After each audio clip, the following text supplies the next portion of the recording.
Okay guys, good morning. Welcome sa another vlog. So ang pag-uusapan po natin ngayon yung basic po para sa mga beginner na nagda-drive na at mag-aaral pa rin mag-drive.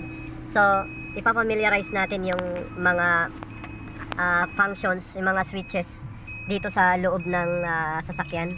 Okay? So isa-isahin po natin. Yan. So habang ako ay nagwe-waiting, nandito po ako sa Ortigas Center. Bandang boundary ng Mandaluyong. So andito ako sa Mega Mall. Ayan. So SM Mega Mall. Ayan, ito yun siya. Napakalaki ng mall na ito. Ayan, andun. So habang nagwe-waiting, naisip ko na mag-vlog at yung isa-isahin yung functions ng bawat switch ng auto. Ayan. So ang sasakyan nga pala guys ay Toyota Vios. Siya ay manual. Ayan, ito siya. Ayan, so, nakikita. Ito yung kanyang cambio. Yung primera, ito yung neutral. Yung primera, yan, unahan. Yung segunda, likod. And then, yung tercera, gitna, unahan. Yung kwarta, yan, likodan. And then, yung quinta, dulo, tapos taas. Yan. Yung reverse, yan, balik sa gitna. At, yan, likod. Likod. So, reverse po yan. So, nakatras, yan. So, iisa-isahin po natin itong sistema ng pagmamaneho. So, ito po yung clutch. Ito yung clutch. Pedal. Ito yung naman yung kanyang preno. At ito naman yung kanyang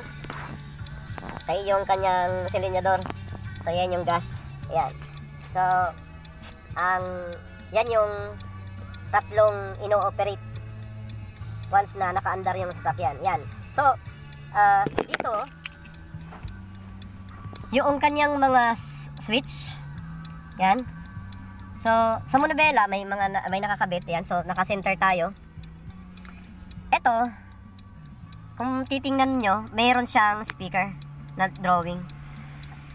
Positive ito, volume ng stereo. Yan, volume siya nito. So, ngayon naka-DVD ako. Ito yung kanyang ng DVD. So, ito yung nagpi-play. And then, ito naman yung reduce ng volume. Yan. And then, ito naman mode. Yung mode na to, yung up, down. Kung gusto mong mag-CD, gusto mong mag-radyo, gusto mong mag-FM, AM. So, ito yung mode. So, hindi mo na dito hawakan. So, andito na yung control. And then, dito, sa stereo, ito AM, ito FM 1 at FM 2. So, yung AM, andito. Yung FM 1, yung mga frequency na medyo matataas. At FM 2, yung mabababa. Actually, ginanyan ko lang yung setup. Kasi ito yung mga favorite kong mga stations. So, may mga control din. Ito, yung kanyang tune, palipat ng channel. Meron naman automatic na scan. Scan mo lang siya kung anong gusto mong channel, mag-automatic. And then, pindutin mo lang kung yan ang natipuhan mong channel. And then, yung autoplay. Yan. Dito, autoplay, ginagamit yan kapag meron kang CD na ginamit. And then, ito naman, yung kanyang setting ng sounds. Yan, yung sounds, FM, yan, treble, mid, bass. And then yung kanyang front na sounds, yung left, right, and rear. Yan. So ito yung mo. Pero kung solve ka na naman sa base ng radyo, okay naman yung setting, edi okay ka lang. So yan. Ayan yan siya. So yan yung pagdating sa stereo. And then pagdating naman po sa digit at sa panel, okay? Hindi po may halo siya, may digital, may analog. Ito po siya. Ito yung kanyang RPM. Ito naman yung kanyang odometer, speedometer, milyahe. So naka-hazard po ako para makita kasi nag-waiting ako. And then sa kabilang side yung fuel. Ayan, so kung mapapansin po nasa halos empty ako. And then makikita nyo yung taas, meron siyang yung kanyang start, yan, ilaw. And then yung kabila, handbrake. Yan, yung bilog. And then yung battery. Yan. Pag mahina ang battery, nag-blink po yan. And then sa kabila naman yung kanyang oil, At yung kabila naman yung kanyang manubela. Ibig sabihin yan, hindi nakalock. And then, ito, sa pag-set ng oras, ayan, makikita hour.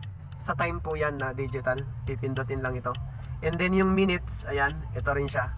So pag pinindot mo yung hour, yung oras, yung yan 11, pwede maging 12. Yung minutes, yan, pwedeng 27 minutes. Then mababago siya. So, and then ABS din po siya. Ayan, ABS. Okay, nag-change location lang tayo. Nandito ako sa Robinson's Galleria. Ayan, dito ako lumid para tuloy yung aking vlog. Okay, so guys, meron kayong makikita na parang dalawang nasa dulo yan. Yan po ang umiilaw, kulay blue yan pagka nag-warm up pa lang ang sasakyan. Pagka mainit na ang sasakyan, mawawala na yung ilaw. Sa kabila naman yan, high temperature. Kapag nag-overheat yung makina, makikita po siya. Yan. And then pwede ka rin dito magsukat ng yung takbo. Kung ilang milyahe yung lugar na pupuntahan mo, pipindutin mo lang to. Mawawala yan, susukatin niya yung simula ng lugar na aalisan mo at malalaman mo kung ilang kilometer, ilang milyahe yung lugar na pupuntahan mo. So magre-register po dito. Ayan. So ayan po yung functions ng panel gauge. And then dito naman sa kabila, makikita ito yung sa ilaw. Unang ilaw, unang push dito ay unang pihit. Ayan, makikita yung umilaw yung kulay dilaw. Ayan. Ibig sabihin yung panel gauge yan umiilaw, naka-park light yan. And then pagka pinihit mo pa yan ng isa, nakailaw na yan, headlight. So pag binaba mo yan, tulak pababa, ito nakalagay dito. Yan, lalabas. Naka-high yung ilaw mo. So, naka-push yan pababa. Pag hindi mo naman kailangan, pwede na ibabalik mo lang pataas. And then, eto. Okay guys, nag-change location tayo ulit. Andito ako sa Robinson's Metro East, dito sa Marcos Highway, sa may Santa Lucia Mall. So, ito yung Santa Lucia Mall. Ayan siya, ito, ginagawa siya. Actually, naghahanap ako ng gamit ng sa school na ballpen na kailangan sa school. Kaya nagpunta na ako ng Mega Mall, nakabili ako ng konti. Sa Robinsons naman, wala akong nabili. So, tatry ako sa National Bookstore dito sa Santa Lucia. So, inikot ko na para nasinamantala ko yung walang traffic. November 1 ngayon, so napakaluwag ng kalsada. So, balik tayo dito sa aking mga switches na itinuturo. Ayan, so eto yung ilaw na high, ang off niya ito. And then ito yung kanyang arrow sa left right, ito yung pass on. Pagka magsisignal ka sa kaharap mo na kasalubong mo na driver o nagmamaneho ng sasakyan, pagka hinila mo to pataas, yan, may lalabas na kulay blue. Yan, ibig sabihin yan, nag-signal ka, umilaw yung headlight. Yun yung kanyang ibig sabihin. And then, sa kabilang side naman ng manubela, ito yung wiper. Yan. So dito, pag ang galaw nito, pagka hinila ko pababa, yan, aandar yung wiper.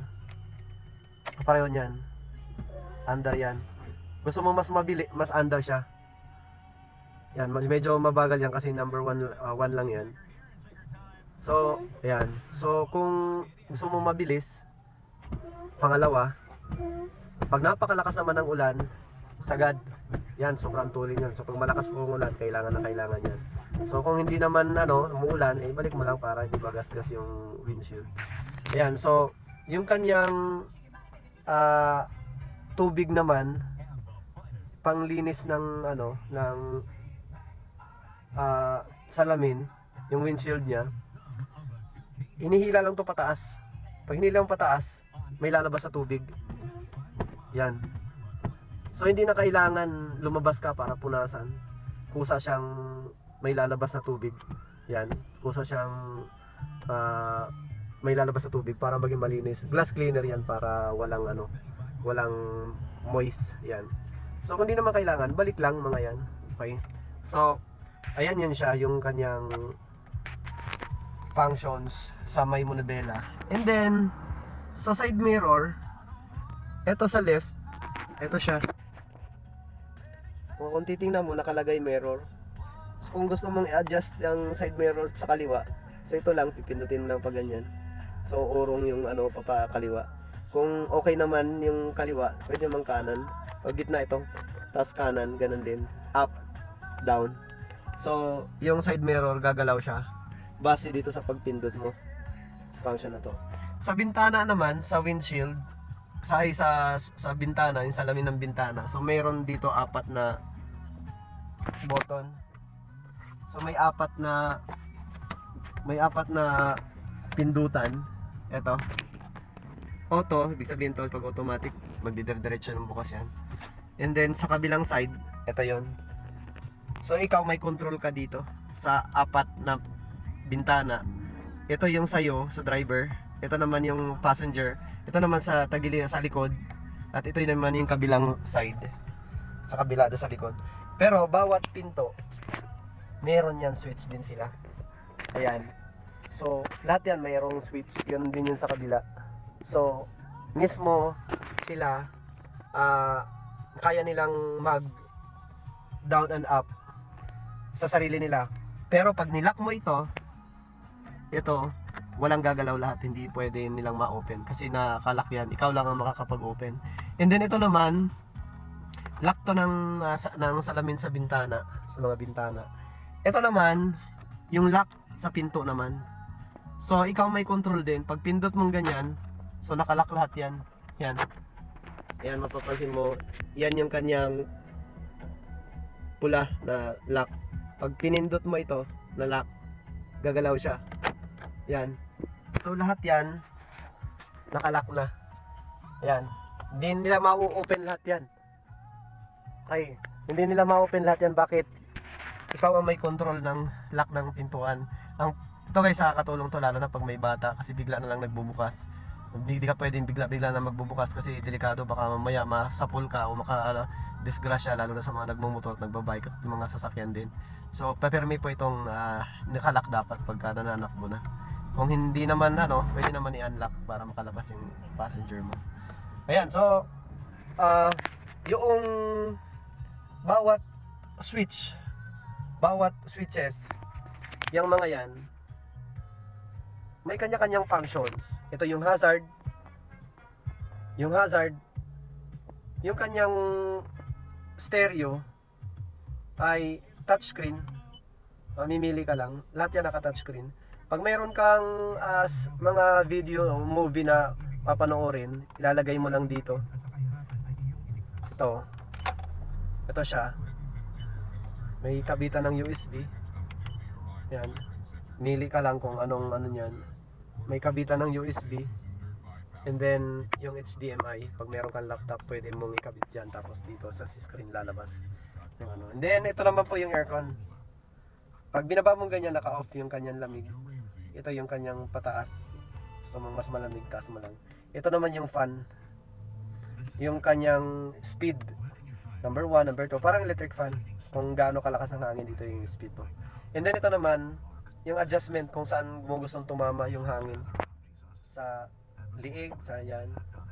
Ito naman, diretso, yung hangin diretso or pababa. Dalawa, taas, baba, yan. Kung hindi naman ilagay mo lang sa gitna, yan, ganyan. Ayan, so naka-straight lang ng hangin. Yan, so ito naman yung handbrake. Ginagamit siya lalo na pag ngayon nakaparada ako, naka-handbrake yan. Ito pinipindot lang siya. Pipindutin lang siya. Mawawala na yung lock handbrake. Okay. Ito naman yung susi. Okay. So pag itong susi, yan. ibig sabihin yan, naka-off. Yan. Kalak.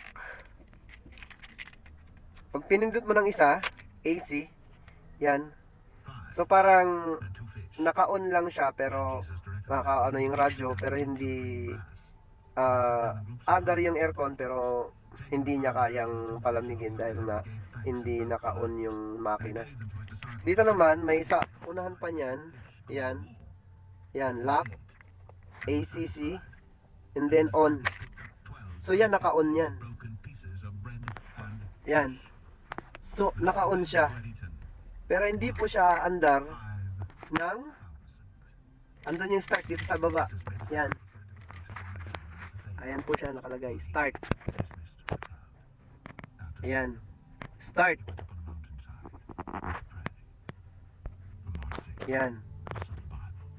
Start. So, lock. Yan. Ito yung standby, yung ACC. On at start. Okay. Yung sasakyan po na to, hindi po siya, kahit naka-on ng ganyan, hindi po siya under. Kahit pihitin mo yung start, hindi siya i-start. Yan o. Kasi po, itong sasakyan na to, under lang siya pag tinapakan mo yung clutch. Pag tinapakan mo ang clutch, then, yan, start siya. So, under lang siya kapag tinapakan mo yung clutch. Pero pag hindi mo siya tinapakan, hindi siya under. So, yun, sitting position, yan, at saka yung side mirror at left at saka right, and then yung rear mirror, yan, importante po na matutunan lahat, mapag-aralan. Hindi naman kailangan yan i-on lahat. Gagamitin mo yan ng iba, halos bubuksan mo lahat, pero hindi naman lahat yan kailangan gumagana o pinapagana. Pero importante na matutunan. Sa isang baguhan na driver at nag-aaral pa lang maging driver, importante matutunan lahat ang functions ng bawat isang switch sa loob ng sasakyan. Kasi sa ganyang paraan, sa ganong sistema na inaral mo muna lahat bago ka sumabak sa kalsada, so hindi ka magkukos ng abala sa daan at hindi ka rin makakadisgrasya kasi alam mo na. Okay, so guys, bago mo gawin yung mag-aral na magmaneho, kumuha ka muna ng student. And then sa gabay ng driver na professionals, sumama ka, magpasama ka, and then pwede kang magpaturo sa kanya. Hope you guys na meron kayong natutunan sa mga beginner. Maraming salamat po sa inyong panonood. Okay, God bless.